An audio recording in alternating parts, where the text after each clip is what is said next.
Hi, everybody. I'm Caroline Leavitt. I'm the co-founder of The Mighty Blaze. Today, we have something incredibly special. I'm so excited about it.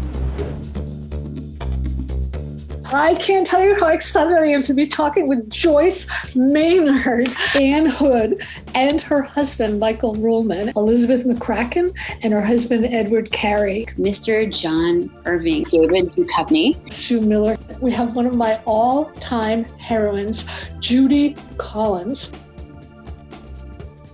It's the most ambitious novel I've ever written. I can sit forever trying to figure out a story, but if I don't start writing it, it figures itself out while I write, or it doesn't. But it's really once you get into those characters, once they start speaking, then the story will really change. When you make a mistake in cooking, you can usually eat it and enjoy it. When you make a mistake in writing, you have to throw it out.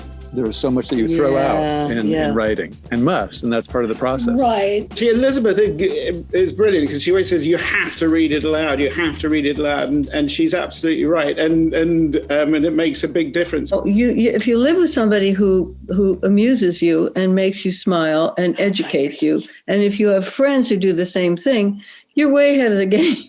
And it's like that was the perfect book I needed to read to figure out how to write my book. You know, I might know a lot about writing the last book, but I know nothing about writing this new book. And it feels to me as though every book has its own rules and its own needs and its own skills that it wants you to have, which you may not have practiced before. You see the cactus that's closest to the foreleg of the horse? I made him into a little cross. Oh, yeah. So there's an Easter egg. There it is. That's right. I think I had to make up time. I spent 15 years trying to finish one novel, and so I got a lot to catch up on. I didn't write for a long time, so I have a bunch of ideas. I begin with endings, and I always have. I need to have the feeling that I'm writing toward something, and I know what it is. It was really telling my own story that freed me to tell all the other stories that weren't mine. You know, after At Home in the World, I wrote a whole bunch of novels, and I couldn't have done that before.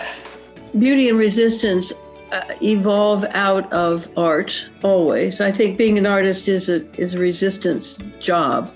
Through a story, trying to say something that I'm not hearing said enough, or that I want to hear said to me, I guess. I want to hear it said to me. Nobody should need to be given permission, but I think many of us do, especially women, to be told you get to tell your own story. Nobody should ever silence your voice. And the most difficult and painful stories are usually the most important to explore.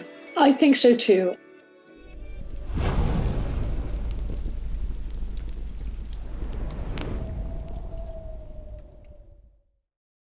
Thank you for that. I'm going to have I remember that review. It was really wonderful to read. The book was wonderful. I'm going to have it tattooed on my back.